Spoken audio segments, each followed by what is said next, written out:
but you need to like not give up and just try your best to persevere through whatever you want to reach, right? Whatever goal, whether short goal, long goal, whatever, just perseverance is key. And I know it's hard.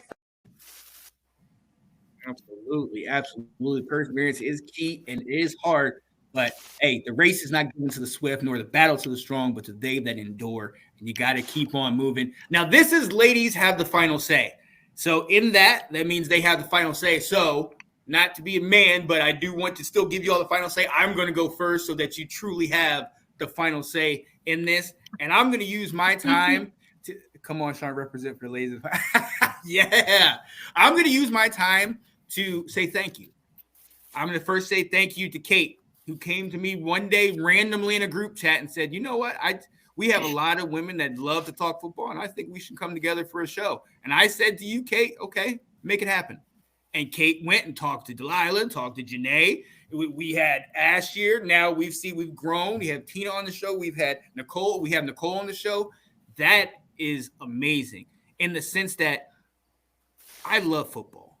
I love it, as you can see, more than most things in this world. It's gotten me in trouble in my relationship. I'm just going to say that. But what I love about football is that it's the inclusion. It's the greatest equalizer.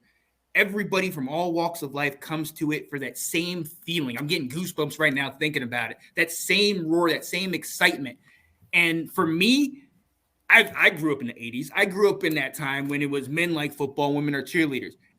But like I told you, my mom loved football. My mom watched all the old highlights and films and all that stuff with me. So for me, it was never okay for women to just be on the sideline. No, women are as much part of this game as men.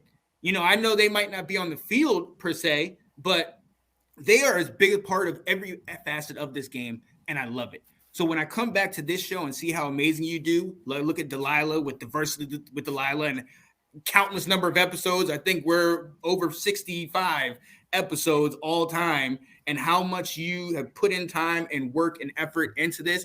And then I got to shout out Nicole. I have to shout out Nicole because Nicole, I'm gonna tell you something.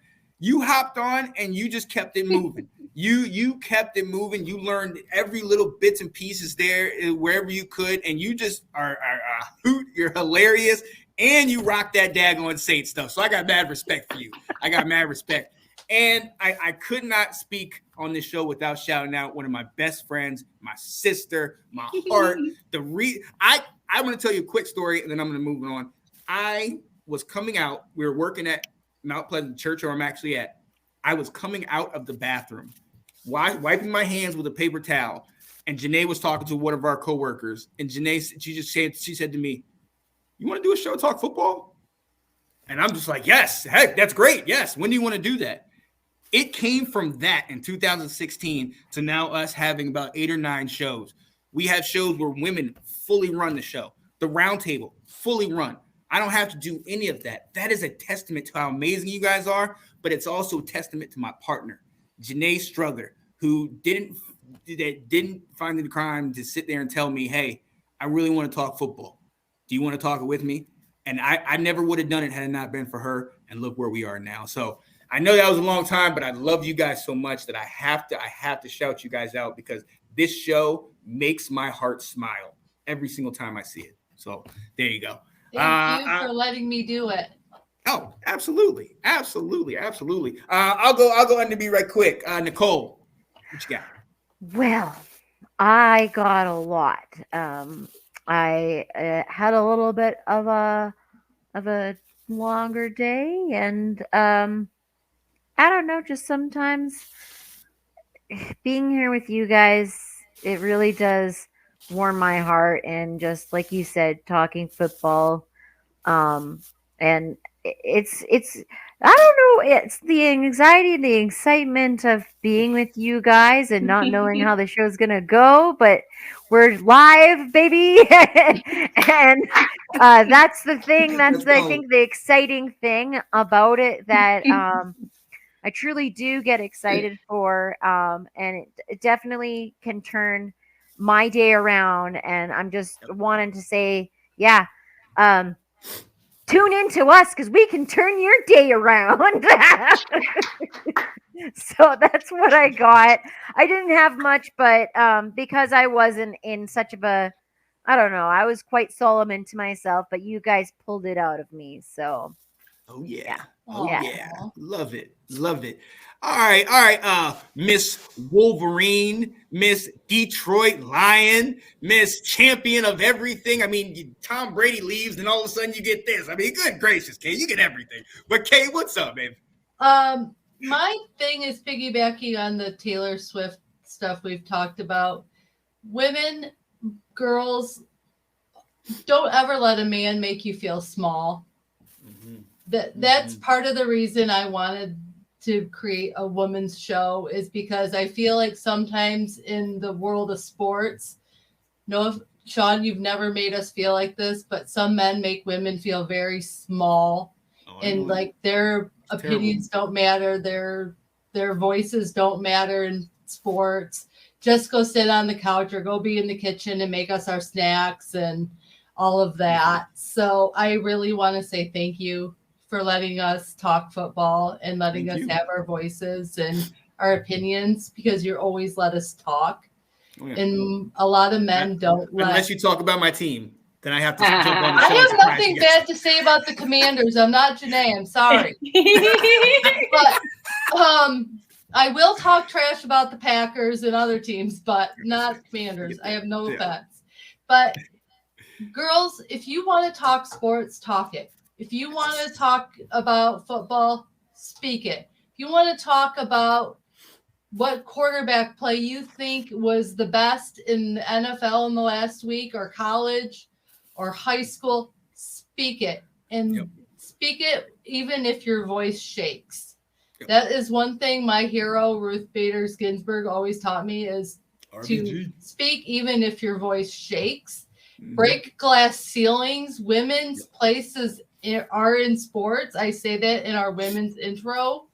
I think women are very viable in this society. I think women belong in this field of sports. I love that Erin Andrews. I look up to her. I look at her and see what I should be doing better on this show.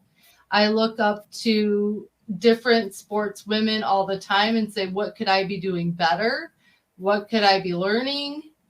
I mean, women have a place in this world, and women have a place in sports. So girls, don't be small, and don't ever let a man treat you small. Yeah. Be the strong, feisty woman that you can be, and be into sports if that is what you want to do, and talk about it. And don't let a man belittle your opinion.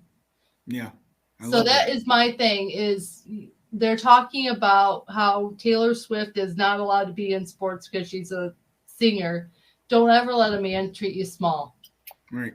That is my ladies have the final say. Don't ever let, because this is a man's world, you have to be small in it. Yeah. Yeah. But a man can't get here without a woman. Come on now. We all came in this world the same way. We all came the same way. I love that. I love that, Kate. All right, Miss Host of Diversity with Delilah. What you got, Delilah? No, I think, again, thank you, Sean, for bringing me on creating a roundtable show during the pandemic, because that's how that happened. So thank you for bringing me on. Had a lot of free time. So thanks for that. Nicole, I think you're a breath of fresh air. I love your outlook. They're always so different. And it's like, oh, why didn't I think about it that way? Like, right? Oh my God. The rings. I love it. Oh my God. Thank you so much. You make me look at football fun, which is why I like the Pro Bowl. You make it fun. I'm like, oh, that's actually hilarious. Oh my God. Thank you for that. Honestly. You remind me how much fun the game actually is, even when it's really, I appreciate that a lot. I agree. I appreciate that. And, being on the show with Janae, I think she knows a lot. And Kay, I don't know anything about college, so you always help me. So do you, Sean, because I don't know. I try. So y'all, thank you both for that too, because I don't. So thanks for that. No, but I agree. Listen, real quickly. So I hang out at a sports bar in Chicago, and one of the servers there told me that when the games are on, or when they do the draft, because they do like fantasy games, and there's like a big contest, that she doesn't like talking about football around guys because they don't take her serious, or they don't want to hear her opinion. They're like, "Oh, what do you know?" And she's like, "I know a lot. Like I used to do like draft, the corners, and she used to do all this stuff." She's like, so I pay attention. When I say corners, so like that's gambling. So like you go to the bar, you can buy corners and get some money back. Anyway, so it's very low stakes. But anyway, so yeah, so when she said that, I said, no.